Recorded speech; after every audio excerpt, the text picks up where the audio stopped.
Hey everyone, it's Docfire. Welcome to Docfire's Down and Dirty Reviews. If you're looking for unbiased reviews on autococker parts and markers, well, you've come to the right place. Because I have to buy this stuff out of my own pocket. Anyway, enjoy the show. And if you have a good time here, do me a favor, hit that like and subscribe button. Have a good one. Hey everyone, it's Docfire. It's time for another Docfire Down and Dirty Review. Today's review is going to be on the Mark-5 Mark Davis autococker. So this is the 2020 edition, and of kind of his old milling design paired with new stuff that's out there. So let's kind of get some basics done out of it. First off, I want to give a thanks to Mark Davis and whoever the owner of this marker is that allowed me to do the review on it. And that this review will be a little different. It's not like other reviews where you're doing companies that are mass producing or producing at a higher volume than Mark's kind of one-off type of stuff. So I can't really compare it to those. It's an individual. It's for someone to build an individual. So that's how we'll kind of go through this review. But first off, Mark likes using Wargames body, so it's a Wargames body, and then his anodizer that he's used for a long time is Anotech out of Clovis or Fresno, California. I don't remember which one exactly. They've been doing paintball stuff for quite some time. We'll go into the ano a little bit more detail. And then the person that does his machining is Angry Anno Machine. So Jason Anno does the machining for Mark, and then Mark gets it back from the machining, sends it off to anodize it, and then builds it for the customer at the end. And I think Mark provides a warranty. I think he does a lifetime warranty on these, but you can ask Mark if you're going to purchase one from him. But anyway, let's start from the front and go to the back. We'll take off this ano matched insert ready. I think it's right around a 12-inch, maybe a 13-inch barrel. That is made by Scony, and it's 100% Scony. Insert ready for a 6-inch insert of your favorite supplier of that. And what's nice is on the inside, I think if you look down there, it has 2 O-rings for stabilizing the insert. And then the front tip is a fluted and ported front tip, which is nice. And then this is threaded as the same as some other barrel manufacturer out there, so you can swap tips or backs out if you want to. If you want to do that. So this is a nice ano-matched barrel, and it does not provide an insert with it, and I'm okay with that, because a lot of times when they provide like the insert, it's the standard one that may work for paint that you shoot. Most likely, like for in California, it's usually always too large, and you end up throwing it in a drawer and never using it again. But anyway, comes with a nice barrel kit, so we'll set that off to the side. As I'm going to zoom in here a little bit. All right, so we're going to start from the front and go to the back. On the front, he's using ShockTech pneumatics, and I'll bring it up here in the camera. Get an idea of the anodizing on it. And so the LPR is the ShockTech FGP LPR. You can figure out what that acronym stands for. Then he has the 3-way is the bomb 3-way, and then the ShockTech RAM on it. And that's all coupled to a Wargames front block that is not milled in any way. It's just a standard rounded bottom Wargames front block. And then he has a flat banjo bolt, which I do like that. Kind of get that ano in there a little bit. And then as we continue down the marker, the ASA is a stock Wargames ASA with no additional milling on it. The 3-way collar on here, or 3-way timing rod, is a ShockTech, and some nice details on it that a lot of builders kind of look past sometimes is on these 3-way collars that take the 2 set screws that hold the 3-way shaft. They're alternated, so one's on this side and then the other one's screwed on the bottom. That helps keep everything in a line. It's just good builder tips. All the screws on here are stainless. And that anything that needs to be Loctite, I don't know what type of Loctite he uses. I imagine it's probably blue or maybe the low strength stuff. I'm not really sure, but there's no Teflon tape or anything like that, which is really nice. As we go down, the regulator is a CP regulator that's match anodized. It's nice and polished, so it doesn't have any sharp spots on it, which I do appreciate that. I think on these newer version CPs, sometimes this is a little sharp for me, if it's just a factory one. And with that, we go to the trigger. And so he uses a ShockTech trigger screw, or trigger plate, or trigger shoe, excuse me. And the plate is a War Games standard chrome plate with a standard hole in it, not the oblong hole. And it's modified, and we'll go a little bit into that. If you see right here, there's a little silver pin. You have the glide screw right here, and then there's a little pin. This is what Jason Annell does on the milling floor. One of the things he does is he pushes in, press fits in a stainless steel like bearing pin. And there's one here, and if you can see, if I get the light there, you can kind of see a little hole right there. That's the upper one for the top of the plate. And what that does is, what Mark does is, Annell does that when he gets the gun all back from anodizing. That's all pressed into place, and then Mark files down and hones the glide surfaces on this to match it, making sure that the hole's still centered and it fits perfectly to the frame. So there's no need to go and upgrade the trigger with this because it's been done. It's custom. He does put the glide screws in there. If you so desire to use them, they're just in there for aesthetics right now. They don't really function on anything except plug in a hole. And then I think he uses, I don't remember, I'm not going to take the gun apart. I think he uses a ShockTech roller sear on here. It definitely feels like a roller sear. So I'm assuming that's what it is. The other thing is the trigger pull, I would say, is about a gunfighter trigger pull on stiffness. And so it's a little stiffer than what I normally utilize, but there's a reason behind that, because in the lower tube he's using all ShockTech. So he's a RAT3 valve, he has the ShockTech front spring, ShockTech rear spring, and then the fat hammer, which is that brass hammer, and then obviously the ShockTech cocking rod, which is all stainless steel and it's a little heavier. So your moving mass in there has a little bit more weight to it. And if you use too soft of a sear spring, you have a chance of that lug skipping over the sear when you're rapid firing. And so it's better to go with a little stiffer, but it's not anything stiffer than like a gunfighter 1.5. It's perfectly fine. So the frame on it, I think, is a benchmark style frame. It's as far as I know, it's a post 98 frame. I don't think it's a pre 98. It is a standard benchmark style. His ASA, he uses the Inception Designs ASA, the easy on off, and he uses an Inception Design T-slot mount for that. He does not T-slot the frame, mainly because the benchmark frames are a tad bit shorter here, and if you have a larger hand, your hand can interfere with the tank a little bit, and it could bother some people. So he kind of gives the option up there to make sure a person's not irritated with that. So it drops that down, and it makes it nice. I'm fine with it. It works really good, and it's ano matched and everything looks really sharp on it. Grip panels are a pearlescent grip panel. Very nice. Very nice setup on that. And as we move to the ball detent, I'm pretty sure this is a ShockTech ball detent. You see, it's kind of interesting looking at this splash here. It's really thin. It's really thin stuff. That looked like a scratch. It's not. It's anodizing. It's crazy.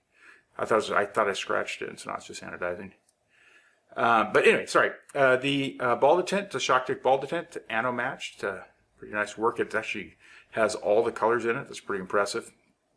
And what's nice about this, when you grab onto it and you just give a little tug, it's locked into place. And I've had some markers in the past that I've bought from manufacturers that this style wasn't locked in, and during the first gameplay it came loose. And my fault, I should have checked it. Their fault, they should have did it. But it came loose and I lost an ano match part, and so that was kind of frustrating. I got searched all day and never did get it back. We go to the top feed neck. It's Angry Animal Machining does the Empire feed neck mod to it, and this one has the new mech feed neck on it, which is a nice feed neck. Actually, it's really nice. I don't know if I can get it in the light here. You can kind of see the knurling on the inside of the feed neck. There you go. That's really nice. I wish other manufacturers would take that on, because it locks onto your hopper a little bit better than just that smooth surface. Or if they would put a piece of rubber or something like a channel in there that you could have a piece of rubber that when you did clamp on it, it had a nice non-slippery surface. But I do like that on the new Mark-5 next. That's kind of nice. As we go through, well, here, since we're here, let's get up into the anodizing. And so the anodizing, you see this back color here is I would say it's like a copper pipe color, and the darker is like a tarnished copper pipe. And then the green, and these are all a sponge, so it's a 3 sponge process, then with a splash applied on the outer, the silver splash, all polished, really nice.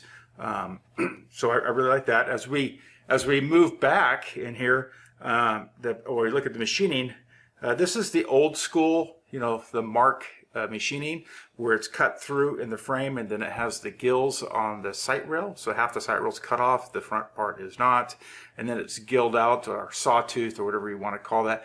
I think that's pretty cool looking. I've never been a big fan of cut throughs on this upper tube, or definitely nothing on the lower tube. I've just never really liked that. You just introduce a lot of dirt. But what's nice on this, the forethought that went through, even when I pull this all the way back, that's not the O-ring groove, that's just the notch, or the change in dimension of that bolt. The O-ring, that rear O-ring on the bolt, still only stops right here, which is nice. So if you do get dirt here, shot here, you're never going to push that stuff up into your breech, up into your barrel. You're going to keep that area sealed as best as possible, because you're not moving that dirt up there. That O-ring sealing that, which is nice. I mean, you should always clean this if you get shot there, stuff like that. But I do think that's really nice. The upper tube on this is got the AK lightning bolt in it with the AK bolt pin. It's the nickel plated one. It's not the Delrin. I like this, not the Delrin. Don't get me wrong, I like the Delrin bolts, but it wouldn't look good in this body. As the cut throughs, it actually, it makes it stand out a lot better. I'm trying to find the right word there, but anyway. With that, you look at the milling, it has this classic kind of slot milling in it, and then the slots here, and I really, really like that. There's probably some other milling details, like a little bit on the top here. There's probably stuff, other milling details on it, but it does follow into the back block. I think it's a standard pre-99 back block. I think it's standard, the old standard length. And then the beaver tail.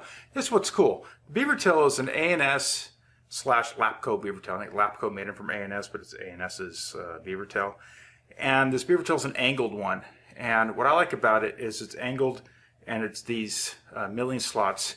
It's nice and aesthetic wise. It looks good on that. So just kind of a neat feature on it. But all in all, I'm trying to think if I missed anything here as I'm going through this. Stainless steel screws to the bottom there. So rotate it around. Black pneumatic hose. just a nice all together marker. And so pros and cons on this. Let's go with the cons first. So initially, I had a little con that it felt like the anodizing wasn't as polished as much in some certain spots, like it's a little dull up in here. It's always tough to get in here. As a polisher, you start polishing away the detail of the machining, and if I could see it here, in some of these, it's hard. It all depends on the polisher. I know Anotech, they go to an outside polisher. They've had really good luck with for years, and the person does a really good job. But I think they really try not to polish away the detail of the machining that much. So it is always that kind of ebb and flow. You're kind of at the whim of the anodizers when you send stuff off, and you hope that you have a good anodizer and that they're going to treat you right. There isn't anything in here that I would re-anodize. I think it's all fine. And I really don't like re-anodizing stuff. You start digging into the tolerances a little bit on that. But the sear release, what's the sear release feel like?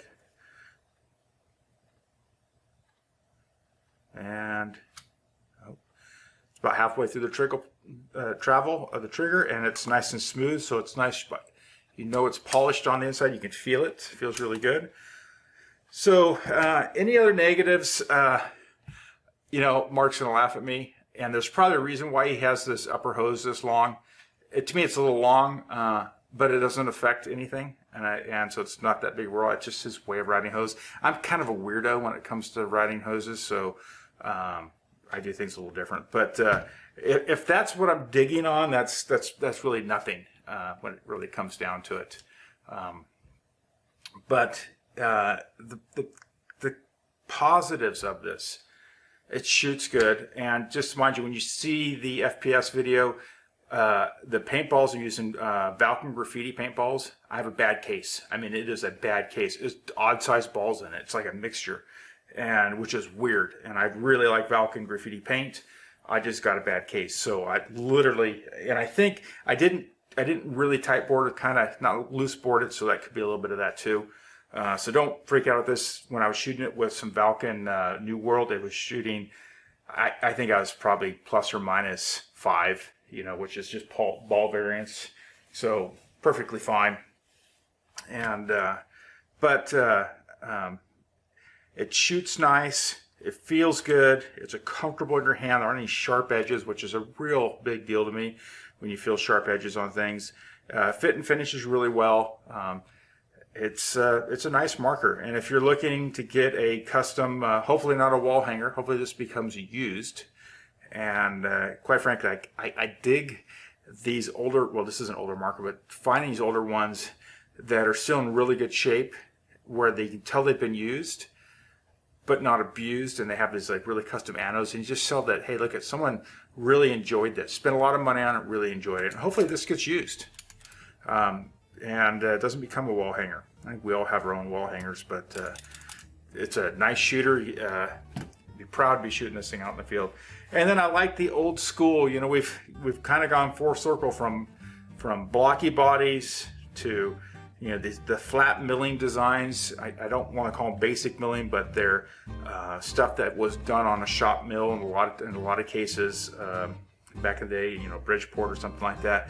That they could reasonably do and make some different designs. And then we go to the 3D milling stuff, which is just amazing and very cool. And now we can, you know, I like the old school stuff. I think it looks pretty cool. But all in all, a super nice marker. The person that gets it's not going to regret it. They're going to be very happy with it. Very nice trigger pull. But with that, folks, don't forget to hit that bell button right up here somewhere, and like and subscribe. And you hit the bell button, you'll be able to be notified on my next video when they drop. But all in all, I think that's all I have. Stainless steel shock tech pump arm, I think, and that's it. Nice. So we're gonna have a slow-mo shooting video and over the chrono, just to show you guys that it does chronograph and shoot. And there'll be some photos if I've already pasted them in here. All right, Docfire out. You guys have a good one.